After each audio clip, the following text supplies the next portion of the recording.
بسم اللہ الرحمن الرحیم۔ السلام علیکم۔ ان دنوں جو بھی دو پاکستانی آپس میں ملتے ہیں تو یہ سوال ضرور کرتے ہیں کہ پاکستانی سیاست میں کیا ہو رہا ہے اور کیا ہونے جا رہا ہے۔ ان کا جواب ہم عموماً دیتے ہیں پاکستان کے سیاسی لیڈروں کی زبانی جو ہمارے ٹاک شوز میں بیٹھے ہوتے ہیں، لیکن ظاہر ہے کہ ہر سیاسی جماعت کا ترجمان یا ان کا لیڈر وہ اپنی پارٹی پالیسی کو دیکھ کر جواب دیتا ہے اور تجزیہ کرتا ہے۔ اس لیے آج ہم نے ضروری سمجھا کہ ایسے چند شخصیات کو آپ کے سامنے لا بٹھائیں جو کہ موجودہ حالات کا تجزیہ غیر جانبدارانہ اور غیر جذباتی انداز میں کرنے کے اہل ہیں۔ آج کے میرے تینوں مہمان باخبر بھی ہیں، خبر بھی دے رہے ہیں، مستقبل پہ بھی ان کی نظر ہے، اور سب سے بڑھ کر یہ کہ تعصب سے پاک غیر جانبدارانہ تبصرہ کرنے کی صلاحیت اور سلیقہ بھی رکھتے ہیں۔ آج کے مہمانوں میں شامل ہیں جناب مجیب الرحمان شامی صاحب جو کہ لاہور سے ہمیں جوائن کر رہے ہیں۔ یہاں میرے ساتھ اسٹوڈیو میں موجود ہیں جناب انصار عباسی صاحب، ایڈیٹر انویسٹیگیشن دی نیوز، اور جناب اعزاز سعید صاحب جو کسی تعارف کے محتاج نہیں ہیں، بے باک صحافی ہیں۔ تو شامی صاحب آپ سے آغاز کرتے ہیں۔ یہ جو لوگ کہتے ہیں کہ سیاسی بے یقینی ہے، تو یہ کیا واقعی سیاسی بے یقینی ہے یا کہ چائے کی پیالی میں طوفان کھڑے کرنے والا معاملہ ہے؟ سلیم صافی صاحب بہت شکریہ۔ جی آپ کا دیکھیں، شکریہ۔ سیاسی بے یقینی اور پاکستان ساتھ ساتھ چل رہے ہیں۔ جی میں نے تو جب سے ہوش سنبھالا ہے جی یہی بے یقینی دیکھی ہے، اچھا اور گزشتہ 50-60 سال سے جب بھی کہیں پاکستانی اکٹھے ہوتے ہیں تو یہ سوال کرتے ہیں ایک دوسرے سے کہ حکومت کا کیا بنے گا، اور پھر یہ کب جا رہی ہے جی اور کب نئی حکومت آئے گی۔ آپ جو ماشاء اللہ ہے ایوب خان کا، اس سے پہلے دیکھ لیں تو کچھ معلوم نہیں ہوتا تھا کہ حکومت کب چلی جائے گی اور کب نئی حکومت بن جائے گی۔ پھر ماشاء اللہ آیا تو ایک فرد واحد نے اپنا ایک دستور ہم پر مسلط کر دیا، تو سب پھر ایوب خان کے خلاف تحریک چلانے کی باتیں کرنے لگے۔ اس کے بعد جتنے بھی ادوار ہیں، تو پاکستان جو ہے سیاسی بے یقینی اور پاکستان ساتھ ساتھ چلے ہیں۔ گویا ہم نے انتقال اقتدار کا کوئی ایسا طریقہ ابھی تک وضع نہیں کیا جس پہ کنسنسس ہو، جس کو سب مان لیں اور سب اپنی ہار اور جیت جو ہے اس کو تسلیم کرتے ہوئے آگے بڑھیں۔ تو یہ ایک کبھی یہ زیادہ ہو جاتا ہے، کبھی یہ معاملہ کم ہو جاتا ہے۔ ٹھیک۔ آج کل کچھ زیادہ ہے اور ہو سکتا ہے کہ آنے والے دنوں میں کچھ کم ہو جائے، لیکن یہ مرض جو ہمارا ہے اب یہ ہماری جان نہیں چھوڑ رہا۔ تو دعا کریں کسی طریقے سے ہمارے ہاں بھی کوئی استقرار آ جائے اور ہم بھی یکسو ہو جائیں، اور ہمارے ہاں بھی اقتدار کا کھیل جو ہے کسی قاعدے اور ضابطے کے مطابق آپ فرما کھیلا رہے جانے ہیں لگے۔ کہ شاید مستقبل میں کچھ کم ہو جائے، تو آپ کی اس پر امیدی کی بنیاد کیا ہے؟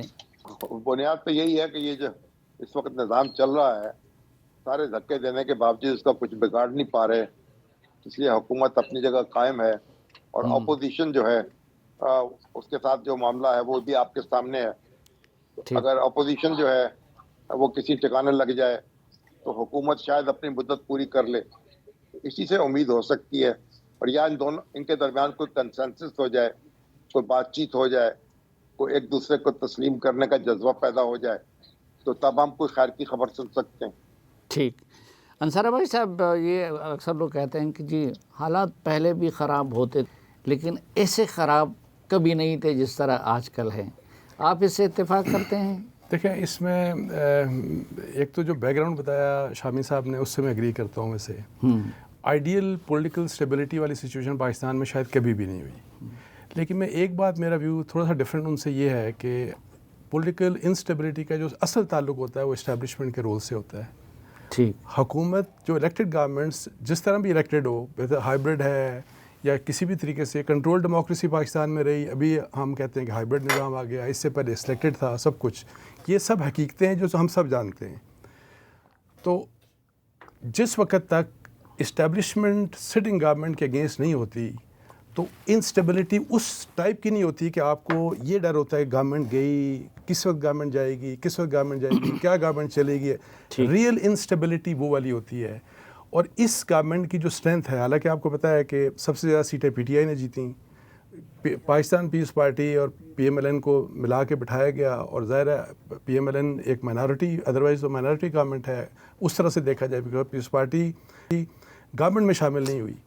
سب سے بڑی اسٹرینتھ جو اس وقت شہباز شریف حکومت کی ہے, یا جو اسٹرینتھ جوڑے ہوئے ہے شہباز شریف صاحب کو اور آصف علی زرداری صاحب کو, وہ عمران خان صاحب ہیں. عمران خان صاحب اس لیے کہ عمران خان صاحب نے ٹکر لی ہوئی ہے اسٹیبلشمنٹ کے ساتھ. اب اسٹیبلشمنٹ کے ساتھ ظاہر چوائسیز یہی ہیں, یہی والی چوائسیز ہیں, اس کے علاوہ ان کے پاس چوائس کوئی نہیں ہے. سو جب تک عمران خان صاحب کی پالیسی چینج نہیں ہوتی ویزا وی اسٹیبلشمنٹ, یہ گورنمنٹ, مجھے تو کوئی اس قسم کا کم از کم جو خطرہ نہیں کہ چلی جائے گی.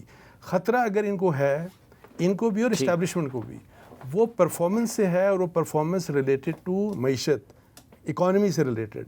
اور اگر اکانومی کے حالات بہتر ہوتے جاتے ہیں آہستہ آہستہ, تو پھر ان کو میرا نہیں خیال کسی قسم کا مسئلہ ہوگا, انلیس کہ عمران خان صاحب کے اسٹیبلشمنٹ کے ساتھ رابطے قائم ہوتے ہیں, ان کے تعلقات بہتر ہو جاتے ہیں, کوئی ایشورنسز مل جاتی ہیں. مجھے اس طرح کی انسٹیبلٹی پاکستان میں نظر نہیں آ رہی. یہ جو انصار عباسی صاحب کہہ رہے ہیں, اعجاز سعید صاحب, کہ اسٹیبلشمنٹ اور عمران خان کے اگر تعلقات بہتر ہو جائیں, یہ جو کچھ رابطوں کی بات کی جا رہی ہے, تو واقعی کوئی رابطے ہیں عمران خان صاحب اور اسٹیبلشمنٹ کے؟ سلیم بھائی, میرا یہ خیال ہے کہ عمران خان صاحب سے براہ راست تو اسٹیبلشمنٹ کا کوئی رابطہ نہیں, بالواسطہ رابطے ہیں. اور اگر عمران خان صاحب کے پارٹی دیکھیں تو ان کی ساری پارٹی رابطے میں ہے, اسٹیبلشمنٹ سے بھرپور رابطے میں. بلکہ میں تو کہوں گا کہ ان کی جو پارٹی جو باہر ہے, جو پارلیمنٹ میں ہے یا کے پی کے اقتدار میں ہے, وہ تو اسٹیبلشمنٹ کے کنٹرول میں بھی ہے اور رابطے میں بھی ہے. لیکن عمران خان صاحب کا جو گلہ کیا ہے, عمران خان صاحب گلہ یہی ہے کہ جب وہ پاور میں تھے یا جب ان کو اسٹیبلشمنٹ کی سپورٹ تھی, تو اسٹیبلشمنٹ پی ٹی آئی میں صرف ایک بندے سے بات کرتی تھی, وہ خود خان صاحب تھے. اب ان ایک ہی بندہ جس سے بات نہیں ہوتی, وہ خود وہ ہیں, تو ان کا تو کہنا ہی ہے کہ صرف مجھ سے بات کریں, یعنی کہ آئی ایم دی مین. تو یہ میرے خیال میں ہے معاملہ. ابھی تک تو میرا نہیں خیال, لیکن آپ یہ کہیں کہ یہ مستقبل میں بھی یہ ارینجمنٹ رہے گا, تو میرا نہیں خیال کہ مستقبل میں رہے گا. مجھے لگتا ہے کہ یہ ارینجمنٹ جو ہے نیکسٹ ایئر یہ چینج ہو جائے گا. جو نیکسٹ ایئر کے جو پہلا اسپیل ہے 3 مہینے کا, تیسرے یا چوتھے مہینے میں موسٹ پرابلی شاید بات چیت ان سے. اور یہ بات تو طے ہوتی ہے پاکستان میں کہ اگر اسٹیبلشمنٹ اور حکومت وقت کے تعلقات ٹھیک ہیں تو پھر کوئی خطرہ نہیں ہوتا. تو موجودہ حکومت کے اور اسٹیبلشمنٹ کے تعلقات بہتر ہیں, ٹھیک ہیں, نیئر فیوچر میں تو کوئی خرابی کا خطرہ محسوس نہیں ہوتا. میرا خیال ہے کہ گورنمنٹ کے اور جو اسٹیبلشمنٹ کے تعلقات ٹھیک ہیں, نو ڈاؤٹ کہ ٹھیک نہیں ہیں, کیونکہ ان کے پاس آپشن کوئی نہیں ہے. دونوں کو آگے جو خطرہ نظر آتا ہے وہ بانی پی ٹی آئی نظر آتے ہیں. لیکن ایٹ دی سیم ٹائم میرے خیال میں جو اسٹیبلشمنٹ ہے وہ مایوس بھی ہے موجودہ گورنمنٹ سے. مایوسی اسٹیبلشمنٹ کو یہ ہے کہ جتنی زیادہ پبلکلی ان کے اوپر تنقید ہو رہی ہے, تو ایک ڈیفنس کا جو میکنزم ہونا چاہیے یا جو ایکسپیکٹیشن ہے, آپ دیکھیے کہ ڈیفنس کون دیتا ہے, وہ پرائم منسٹر دیتا ہے, یا پرائم منسٹر نہیں ہوتا تو وزیر اطلاعات دیتا ہے, پھر باقی وزراء آتے ہیں. تو پرائم منسٹر نے آج تک کتنے انٹرویو دیے ہیں, یا پرائم منسٹر کی کون سی ایسی اسپیچ ہے جو لوگوں کو بڑی یعنی کہ پسند آئی ہو. پھر جو وزیر اطلاعات ہیں, اگر آپ ان کا کام دیکھیں تو وہ بھی کوئی طرح امپریسو. شاید لوگوں کو اس لیے پسند نہیں آ رہی ہے کہ وہ تقریر پسند ہوتی ہے اسٹیبلشمنٹ کو. میرے خیال میں اسٹیبلشمنٹ جو موجودہ سیٹ اپ ہے, اس کی جو ان ایبلٹی ہے ٹو ڈیفینڈ دیم, اس کی وجہ سے ان سے ضرور مایوس. مجیب الرحمان شامی صاحب, آپ کو نیئر فیوچر میں کوئی امکان نظر آتا ہے اسٹیبلشمنٹ اور عمران خان کی مفاہمت کی؟ دیکھیے, پاکستان کی تاریخ پر اگر نظر ڈالیں تو بہت کچھ ہوتا رہا ہے, جھگڑے بھی ہوتے رہے ہیں, مفاہمت بھی ہوتی رہی ہے. اور اگر آپ دیکھ لیں, باجوہ صاحب جو ہیں ان کو نامزد کیا تھا نواز شریف صاحب نے, راحیل شریف صاحب کو انہوں نے نامزد کیا تھا. پھر اس کے بعد ان کے تعلقات کیسے رہے, زیر و بم کا شکار رہے, ناراضگی رہی, لیکن باجوہ صاحب جو ہیں ان سے صلح بھی ہو گئی, اور معاملہ جو ہے ایک نیا رخ لے گیا, نیا موڑ مڑ گیا. اب ہو سکتا ہے کہ